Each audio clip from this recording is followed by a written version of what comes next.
Hi,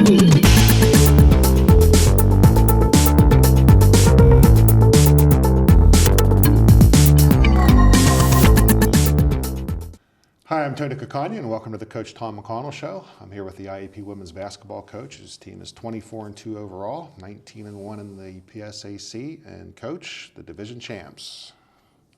It's the third one in a row. I think back in November, I don't know if anybody thought you might have been able to do that again. How did you guys pull it off?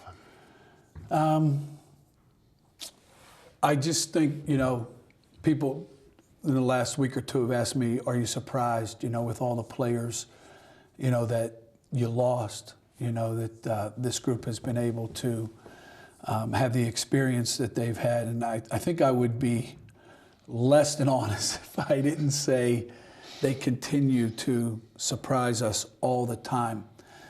But with that being said, Tony, after coaching them for this period of time, I probably shouldn't be surprised because I got to see on a daily basis their focus, their determination, their commitment to, to getting better, their commitment to one another, and the way they've worked every single day.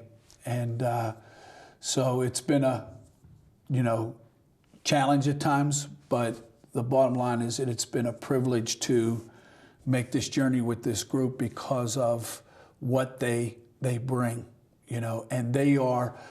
So you ask, how'd you do it? Well, this was in the making for 20 years, back in Pittsburgh, back in Virginia, in the eastern part of the state, where these young women were raised with their families and learned these valuable lessons, and they brought with them this integrity, this character, this work ethic, and you just put them all together, and this is, I think, what it looks like, So yeah, it's been it's a good journey, and we want to continue to work hard and grow, and continue to get better. We know we're not perfect. We got a lot of things areas where we still need to improve and get better, and hopefully we can do that this week. Probably a perfect example of that is the Edinburgh game last week. You win it in double overtime. You're coming down the stretch, and you had a big lead, but it got away from you. But you had to make plays.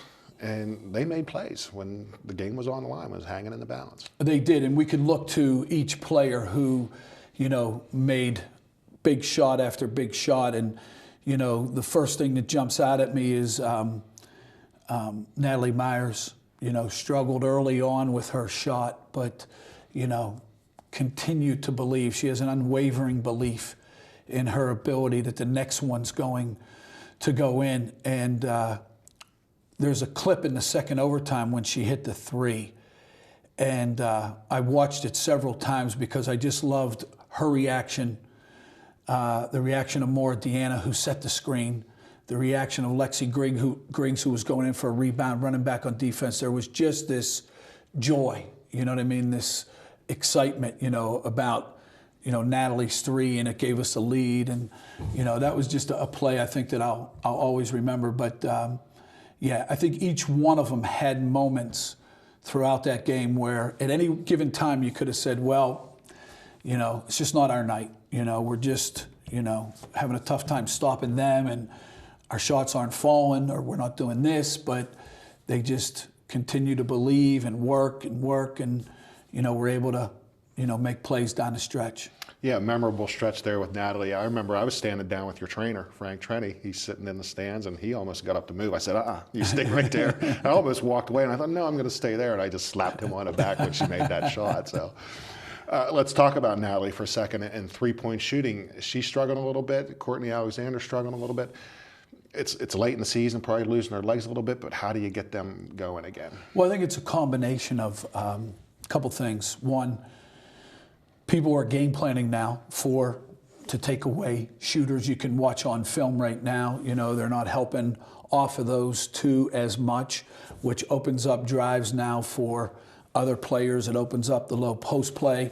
And so we've got to do a great job of screening for them. They've got to do a great job of moving without the ball, knowing that, shots aren't going to come as maybe freely as they once were earlier in the year before, people were, scouting.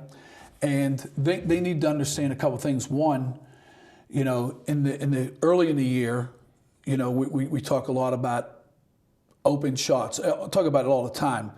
You know what I mean? Shoot it right when you're open. You're never more open than when you first catch it. And so they've got to have that mindset. No matter what happened last play, I'm open, I'm going to shoot it. Secondly, open for them might mean this much room, whereas for you and me, we need that much room. You know what I mean? So they've got to understand what's a good shot for them might not be necessarily a good shot for somebody else. And but I think it just comes down to getting in the gym, getting your reps up, and just continue to have that, unwavering belief that the next one's going in, letting the last play go, next play, next shot, the next series.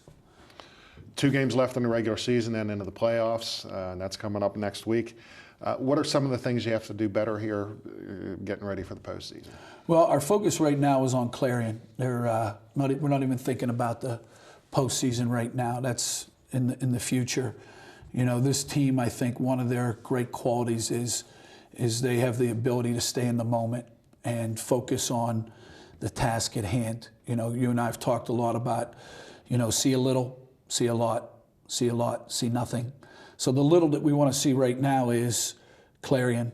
What do we have to do to get better going into that game? They've got a good, young, talented team that just can really take you off the bounce and get to the rim. And so we've got to really do a great job of guarding the ball and helping each other on defense. And, and we want to grow offensively. We want to continue to, score the basketball. We've had games where we maybe haven't taken care of it, or we haven't executed. We made bad decisions on the break, whatever it might be that has prevented us from scoring efficiently. And so those are the kind of things that we'll focus on in the next couple of days, getting ready for a really good, talented, young PSAC team. We've sat here and talked about players every week. I want to ask you about a couple other people, Jocelyn Floyd, Chelsea Downey, your assistant coaches. Tell me about those two. Jocelyn in a new role this year. She's the first assistant, and then Chelsea, first year in the program.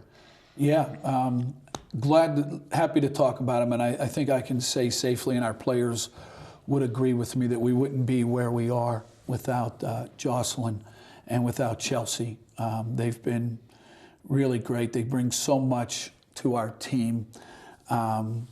They're both really good teachers, really devoted to our players and their growth on and off the floor, and they're good role models, and they just serve in a capacity. They're very selfless, and anytime I think our players know that they just want to talk, nothing important, but just want to talk, that Jocelyn and Chelsea are there for them, but for those times when they do want to talk and they're experiencing something, they know that they have 2 young women who have walked their walk and who have experienced what they're experiencing and who will help lead them through whatever it is. So they've been invaluable to what we do. And I just, Jocelyn, this is her 5th year. And I think one of the things for me that's been fun to listen to is, to see her confidence grow on the floor and teach. And I love it. I think we're on the same page. She knows me better than anybody. And so when I hear her talk to the team, she'll say something. I say, that's what I would say to him at that point, or that's the way I would say it. Or she uses the same terms, and I love that. And I think that continuity really means a lot. And Chelsea has just been a bright light, a breath of fresh air, and she just is, brought a really good perspective to our team. Good teacher, really organized, has impacted us on the floor, off the floor, really good at the skill work with our players, getting in the gym, getting them extra shots. So they've been invaluable to our team on this journey. Okay, let's play the name game. I could bring up a couple players, and you tell me your thoughts. Madison Kerr. My 2 words for her: always there. Always there. Yeah, great description. Madison, you bring her up. This week will be senior night, and as Madison walks out on that floor with her family, she's going to be walking out there, and it's not going to have been the basketball experience that we wanted for her, or that she wanted for herself. With 2 knee injuries, the second one being career-ending, she's had to take on a different role with our team, and she has done that beautifully. And so when she walks out there, I want people to know her story, it's not just about points scored. It's not just about rebounds, how you impact and make a difference with your college experience. She has done it in a way that has been uniquely hers, and it has been profound. She has impacted me, our coaching staff, our players, this community, with her spirit, the things that she's done off the floor, involved in the recruiting process, hosting players, talks with other players when they might be struggling, her work at the Miracle League, and I could go on and on and on, and just the impact. She's a bright light and has a tremendous, tremendous future. And I can't wait to see, where that takes her. And the one thing I know about her, she will take this experience, the things that she's learned from here, through some of these struggles, and she will impact the life of other people in a very positive way. She's going into the health sciences, the health field, and so she's going to be working with people on a daily basis that she's going to, really make a difference. She could have walked away at any point. The injuries and everything that have taken a toll on her. She could have walked away and said, you know what, I don't need this. But it's been, I guess, something very important to her. Yeah, absolutely. Elena Cardona, we said Madison Kerr, always there. Elena Cardona, I'm going to say always ready. It's like, she might not get a bunch of playing time, but when she gets in, it seems like she's ready to go. Yeah, she's done a great job for us. She, excuse me, Tony, and it's not easy to accept that kind of role where you don't know from game to game based on how our team's doing, based on the opponent, based on matchups, time and score. So one game she's being called on to go heavily. Next game, not so much. And so not everybody can do that. You know what I mean? So she's very resilient, very mature, very selfless, team-first player. And I think what we've tried to do down the stretch is, I think we realized that we need to cut back on some of our starters' minutes, get them some rest, get them off the floor.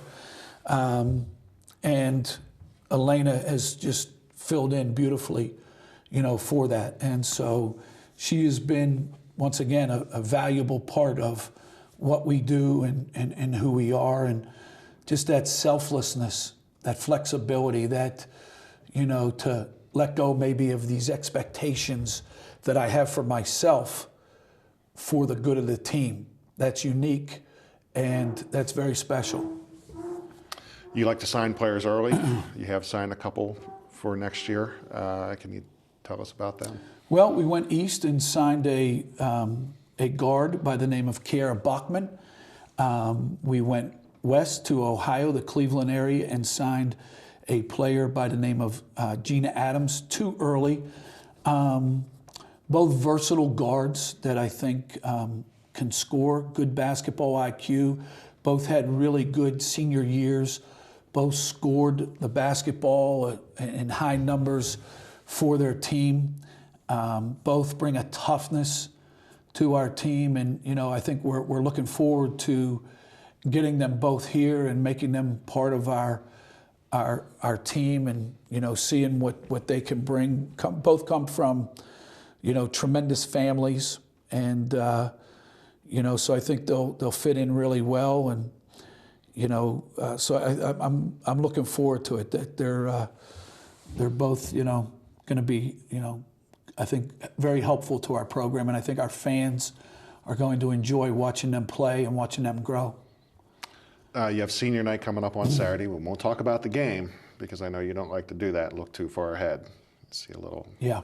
So, but Pitt Johnstown will be in town. Lexi Griggs, Natalie Myers, and Madison Kerr, your seniors. Is it a bittersweet evening? Always. There's mixed emotions, and who knows what's going through their minds. The hope is, and what we've tried to do, and some years we've had better success than others, is just want to try to celebrate them, and at the same time know that it's a game. And once that ceremony's over, that we're trying to compete, and we've got an opponent that doesn't care that it's senior night, and so we try to really at our banquet celebrate our seniors, and and that's kind of where we do it. But we try to want to make sure that they know, and from the fans, how much they are appreciated and what they've meant to our program that evening. But at the same time, now be able to turn that switch off and let go of some of those emotions and really stay focused on competing and playing against a really good team. Well, Coach, we'll see you Wednesday up at Clarion, then back here home on Saturday for senior night. Good luck with both of those, and we can get together next week and talk about the postseason. Sounds good. Thanks, Tony. Thank you. Thanks for everyone for joining us.